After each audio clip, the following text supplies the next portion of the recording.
जय हिंद। तो आज हम पढ़ेंगे एक व्रत के बारे में। व्रत की आज 3 चीजों के बारे में हम सीखेंगे। सबसे पहले होगी हमारी व्रत की डेफिनेशन, फिर होगी हमारी स्पर्श रेखा, उसके बाद कहलाएगी हमारी छेदक रेखा। तो सबसे पहले हम एक मान लीजिए व्रत हमने इस तरह से एक खींच लिया। बेसिकली जो व्रत होता है वो व्रत क्या है, व्रत की जो डेफिनेशन हम बताएंगे या फिर आपने जो पढ़ी होगी, किसी ने पढ़ी होगी, किसी को बहुत को पता होगी, बहुत को नहीं पता होगी। तो सबसे पहले क्या है कि मान लीजिए इसका ये सेंटर है, अभी मानना है, अभी हमें कुछ करना नहीं है। मान लीजिए ये इसकी एक त्रिज्या है जिसे हम बोलेंगे R, ये केंद्र है व्रत का जिसे हम बोलेंगे O।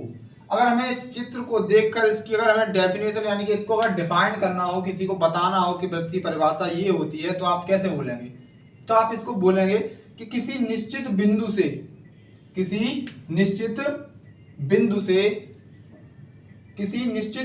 बिंदु से समान दूरी पर बिंदु का बिंदुपथ व्रत कहलाता है।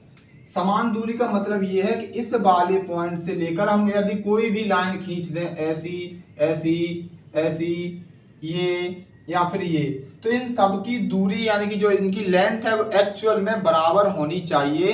ये इसका फंडामेंटल कहता है कि मान लीजिए इसका सेंटर है, अगर सेंटर होगा तो यहां से यहां तक की लेंथ और यहां से यहां तक की लेंथ आपस में कैसी होगी? बराबर होंगी। और वो दोनों लेंथ आपकी कहलाएंगी त्रिज्या, यानी कि वो है बिंदु और उसके बिंदुपथ की जो बीच की दूरी होगी वो आपकी कहलाएगी त्रिज्या।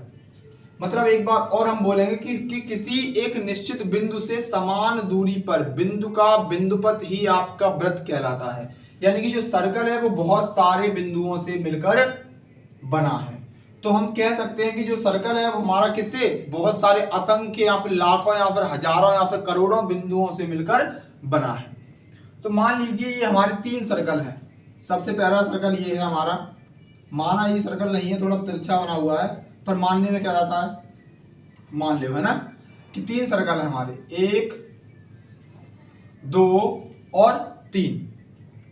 कैसे हैं? 1 2 3। हम यहाँ पे 3 रेखाएं खींच देते हैं। मान लो इसके पास से हमने ये रेखा खींची, इसके पास से ये रेखा खींची और इसके पास से हमने ये रेखा खींची। अब 3 आपस में अलग अलग, एक पहला हमारा चित्र ये है, दूसरा हमारा इसका ये है और तीसरा हमारा इसका चित्र यह है। आप देखेंगे कि तीनों चित्र हैं या फिर जो तीनों व्रत हैं वो आपस में एक दूसरे से अलग अलग हैं, यानी कि डिफरेंट हैं। क्यों है? क्योंकि ये वाली रेखा इसके पास से गुजर रही है, ये इसको क्रॉस कर रही है, परंतु ये वाली जो रेखा है ना इसके पास से गुजर रही है ना ही इसको क्रॉस कर रही है। तो आप पहले वाले चित्र में देखेंगे कि जो रेखा व्रत को स्पर्श कर रही है किसी एक बिंदु पर, माना यहां पे, तो वह रेखा कहलाएगी उस व्रत की स्पर्श रेखा।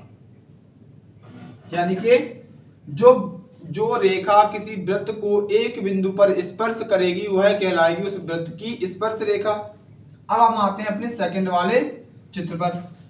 तो आप देख रहे हैं ये वाली जो रेखा है इसको 2 बिंदुओं पर प्रतिच्छेदित करती है। तो ये वाली जो रेखा है वो कहलाएगी हमारी छेदक रेखा। जब कोई लाइन किसी भी वृत्त को 2 भिन्न भिन्न बिंदुओं पर प्रतिच्छेदित करती है तो वह लाइन कहलाती है हमारी छेदक रेखा। अब इस वाले मतलब चित्र में देख सकते हैं आप, जो ये वाली लाइन है ना तो इसको ये स्पर्श करती है और ना ही इसको छेदक करती है, यानी कि ना ही इसको प्रतिच्छेदित करती है।